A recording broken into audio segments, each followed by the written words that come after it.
আসসালামু আলাইকুম ভিউয়ার্স, কেমন আছেন সবাই? আশা করি সবাই ভালো আছেন।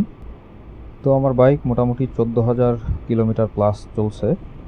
তো এই 14,000 কিলোমিটারে আমার বাইকে কি কি জিনিস আমি পরিবর্তন করছি বা করা লাগছে, এই জিনিসগুলো আপনাদের সাথে আজকে শেয়ার করব। এবং এই 14,000 কিলোমিটারে আমার বাইকের পিছে সার্ভিসিংয়ে কতটা কস্ট গেছে, এটাও মোটামুটি একটা ওভারভিউ দেওয়ার চেষ্টা করব। তো শুরুতে যখন আমি বাইক কিনি তখন বাইকে ছোটোখাটো একটা প্রবলেম হলে আমি ওইটার জন্য সার্ভিসিংয়ে নিয়ে যেতাম। তো বর্তমানে আমি যেটা করি, আমার বাইকে মেজর কোনো সমস্যা না হলে আমি বাইক সার্ভিস করাই না। যেমন আমি যখন ফ্রন্ট ব্রেক চাপি তখন আমার পিছের টেল লাইটটা জ্বলছে না রিসেন্টলি, অর্থাৎ হয়তো আমার সুইচটা কেটে গেছে। তো সামনে দাঁড়িয়ে আপনাদের সাথে কি কি পরিবর্তন করছি বা কতটা কস্ট গেছে এগুলা শেয়ার করতেছি। তো প্রথমেই হচ্ছে বাইকের এই ডান পাশের অয়েল সিল কেটে গেছিল, তো এটা চেঞ্জ করা লাগছে আমার। মোটামুটি এটা কাটছিল 9,000 কিলোমিটারের দিকে। আমি সার্ভিসও শেষ সার্ভিস করছি 9,000-এর দিকে, তো এখন চলে 14।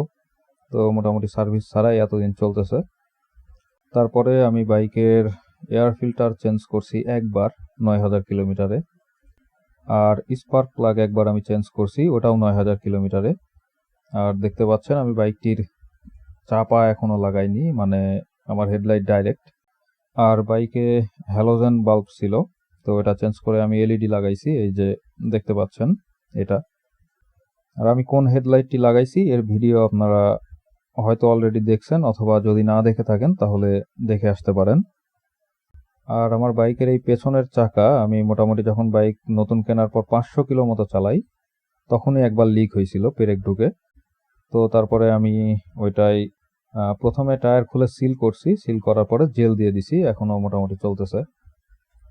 আর এদিকে বাইকের সামনের যে চেইন স্পকেটটা থাকে, এই যে ভিডিওতে আপনারা দেখতে পাচ্ছেন, এইটা আমার একবার চেঞ্জ করা লাগছে, কারণ এইটা আমার হচ্ছে বাঁকা বাঁকা হয়ে গেছিল, আর কেন জানি না। আর বাইকের মূল যে জিনিসটা আমার নষ্ট হয়েছিল সেটা হচ্ছে আমার ক্লাচ প্লেট একবার মেরে গেছিল, পুড়ে কালো হয়ে গেছিল। আর একটা এক্সপেরিয়েন্স আপনাদের সাথে আমি শেয়ার করি। আমি বাইক কেনার পরে লাস্ট সার্ভিসিংয়ে যখন যাই, আমাকে যেটা বলা হয়েছিল যে আপনার ফুয়েল ইনজেক্টরটা এটা নষ্ট হওয়ার দিকে, বা এটা আপনি নেক্সট সার্ভিসিংয়ে যখন আসবেন অবশ্যই চেঞ্জ করতে হবে, এতটাই খারাপ কন্ডিশনে এটা আছে। তো আমি বলছিলাম আপনি লাগাই দেন, নেক্সট সার্ভিসিংয়ে আসলে দেখা যাবে। তো আমি ওই ফাইনাল সার্ভিসের পর আর শোরুমের সার্ভিস নেই নাই।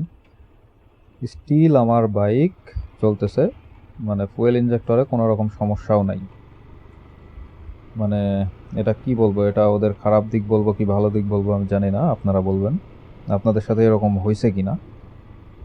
আর লাস্ট সার্ভিসিংয়ে আমার মোটামুটি বিল করা হয়েছিল 3400 টাকা মতো, প্লাস প্লেট, তারপরে হচ্ছে আপনার মোবিলও চেঞ্জ করছিলাম, ওভারঅল সব কিছু মিলে 3400 মতো বিল করা হয়েছিল। এইটা গেল। আর হচ্ছে তারপরে আমি একজন থার্ড পার্টি মেকার দিয়ে লাস্ট সার্ভিস আমি করছি 6,000 কিলোমিটারে, যেটা মনে হয় না প্রয়োজন ছিল, তো যাই হোক।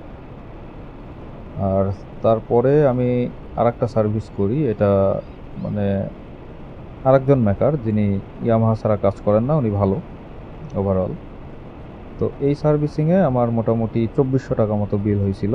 আর এই সার্ভিসটা আমি করছিলাম 9,000 কিলোমিটারে।